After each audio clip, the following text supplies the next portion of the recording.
needing to date an older man. I just had a man who's 49 offer to make me dinner. I couldn't even tell you the last time a guy offered to cook dinner for me. I swear men are just better when they're in their 50s. 49 is still good too.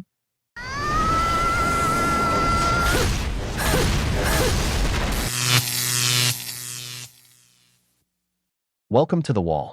In today's video, we'll see several older women upset because men their age prefer to date younger women. And of course, those younger women prefer them too. The result? Older women are left out of the market, and now they're shouting about something they can no longer control. Smash that like button. We're aiming for 1,000 likes on this video. Leave a comment with your experience and wisdom. We always pin the best one for the community. Subscribe, and let's get started. I'm going to tell you something most of you don't know about men. When they're in their 50s and they've been married and they're dating, it's the worst era. And sadly, but truly, I've been through every era of men. And this is the age where they like to breadcrumb. They want pen pals because they've got their careers, they've got their sports cars, they've got their money, they've got their ex-wives, their kids, they're busy. They want to date, they want to get laid. But what they don't want to do is connect and communicate because they've somehow lost that skill in all the years of being married and just dealing with kids and sports and transacting and vacations and climbing in the corporate ladder. They haven't had to do much because the women handled a lot of the stuff at home. So they haven't had to deal with the emotional connection. So these guys, and I literally have like 10 examples I was showing my friend, like they'll reach out as if they're madly in love with you. And then you respond normally, just like, yep, thanks, doing great. How are you? And then they dissolve until the next time they just want to surface. They are looking for adult pen pals that perhaps they could sleep with. And I literally sent someone a text saying this communications, this breadcrumb communication style doesn't work for me. If there's something you would like to ask for or need, please reach out. But otherwise,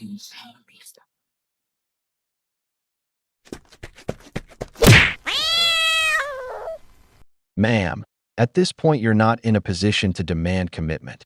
You're closer to the coffin than the altar. Expecting a divorced man with kids who's already paid the emotional and financial price of a failed marriage to throw himself into marriage again, and with a 50-year-old woman no less, is living in a fantasy. That man has learned. Now he wants to protect what little he has left of his retirement, avoid another legal nightmare, and enjoy some life without drama or empty emotional demands. Of course, he's only looking for a girlfriend to date and be intimate with. He's not going to want to marry anyone just to end up in a second divorce, and worse, with a dead bedroom. So those men aren't cold, they're smart. Here's my thing. 20, 30, and 40-year-old men are completely different creatures. And I just happen to prefer the 30 to 40-year-old creature.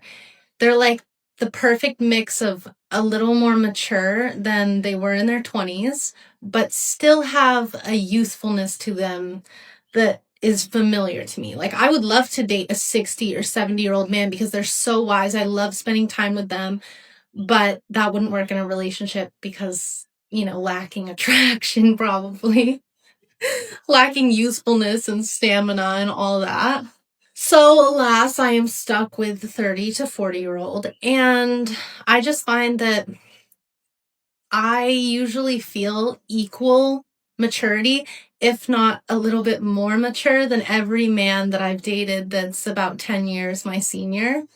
And I know that a lot of people see older men as a threat and have negative experiences or ideas about them, but just personally for myself, I've only ever had positive experiences, and I think they've only affected me positively. I've learned so much about life and about myself from them. And in general, they just end up being the men I fall in love with because I relate to them a little bit better because their self-awareness level seems to be more similar to mine than a man in his 20s.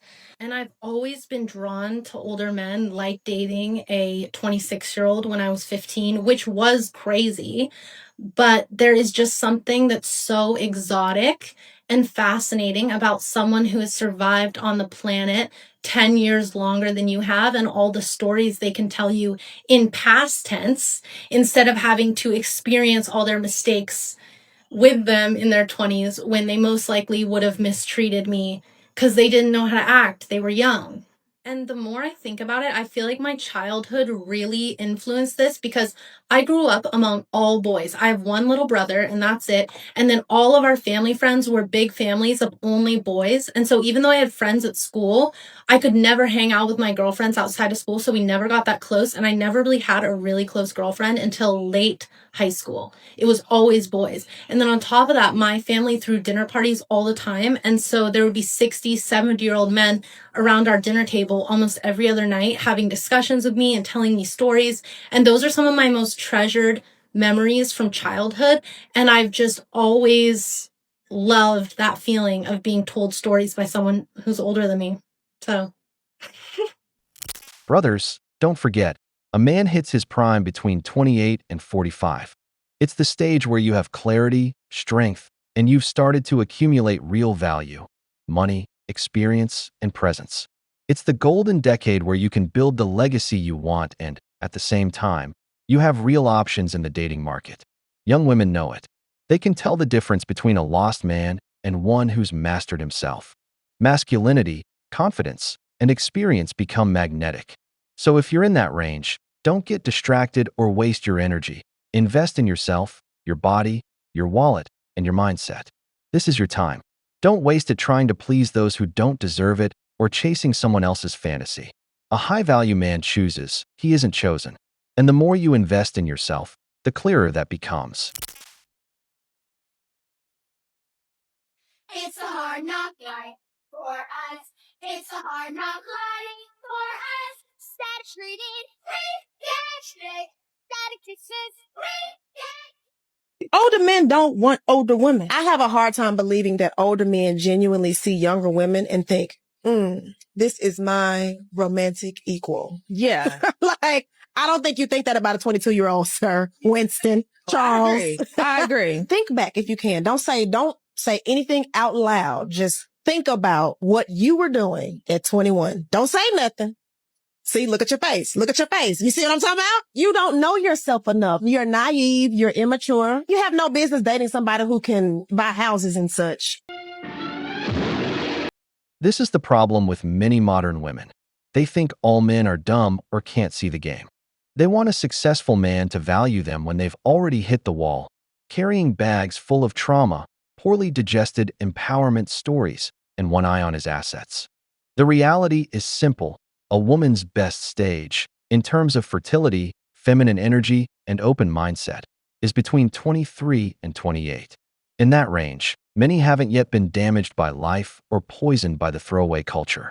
And of course, if they're looking for stability, they'll be drawn to the kind of man who's already built something. And what does that man value? A woman who brings him peace, who can give him children, loyalty, acts of service, and a home. He's not looking for a rival, nor a therapist with unhealed wounds. That's why many men walk away without looking back from those who show up late with demands, resentment, and a hunger for someone else's wallet. It's not coldness, it's wisdom, because the one who builds has the right to protect what he's earned. Women. Just a heads up for those girls who call themselves liking older guys and they want to date men that's older than them. Sis, the men are strict. They don't play. I came home last night at 12. I woke up this morning. You would have thought like I was in real big trouble.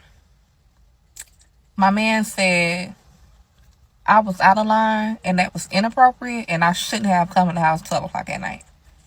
He told me no woman is outside at 12 o'clock at night. I had no business out there. Like, he was pissed. Like, he's still pissed. Like, he's not even like really talking to me right now.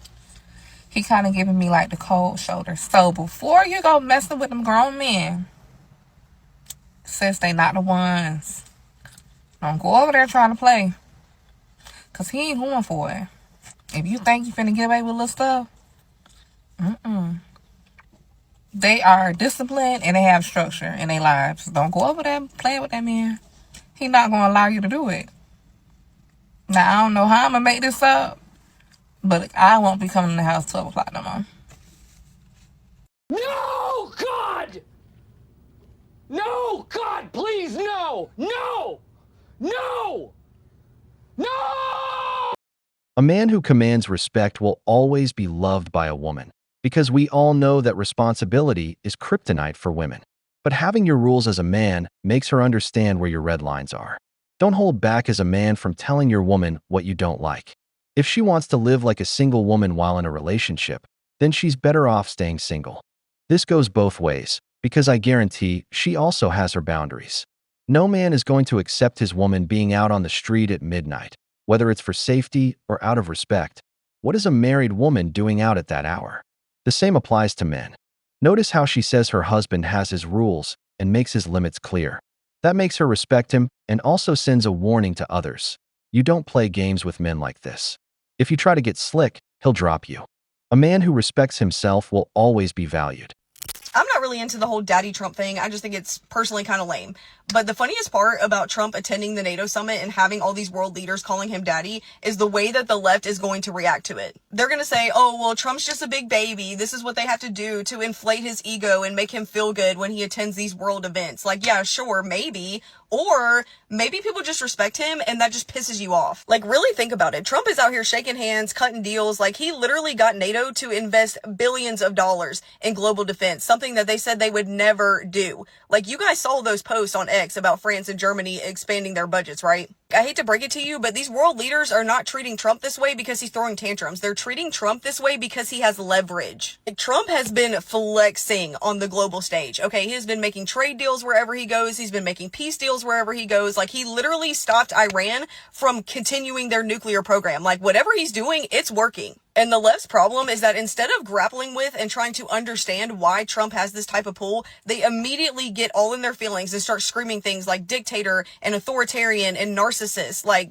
I hate to break it to you, but like, daddy energy does not come from being a pushover. It comes from commanding the room. Meanwhile, the Democratic Party cannot get their voter base to agree on any single issue. Not one single issue can they all unanimously agree on. Yeah, the real tea is that the left is mad that Trump is getting respect that they can't pull off. And instead of stepping up with any type of better game plan, they always default to like whining about his ego. Like, newsflash, no one cares about your rants on TikTok and on X when real world leaders are playing chess and you're playing feelings. So maybe stop crying about daddy and figure out why Trump is beating you guys at diplomacy and you guys are still stuck in the comment sections.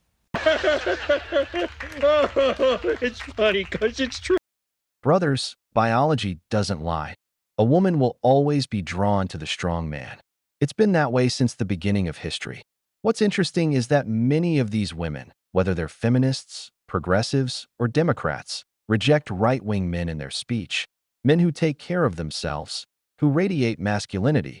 But in practice, those are exactly the men they're most attracted to. Just look at the Trump phenomenon. They can't stand him, but they respect him. Why? Because a man who walks into a room and dominates without saying a word carries presence. Andrew Tate said it clearly. Among men, you can feel who the most dangerous one is. And in politics, Trump is that. He doesn't need emotional approval. He has power. He has direction. And even his haters recognize that, with anger. And here's the interesting part. Many women who live by liberal narratives end up embracing tradition when they're in a relationship with a truly masculine man. They like feeling feminine in front of a masculine man. And that's something many married women already understand. Because desire doesn't follow ideology. It follows hierarchy. We've reached the end of the video, but before we go, the questions are for you. Why are 50-year-old women so angry with men their age? What do you think about a younger woman dating an older man? If you enjoyed the video, make sure to give it a thumbs up, subscribe to the channel, and hit the notification bell. Your support means the world to us and motivates us to create more content. Stay tuned for the next exciting video from the wall.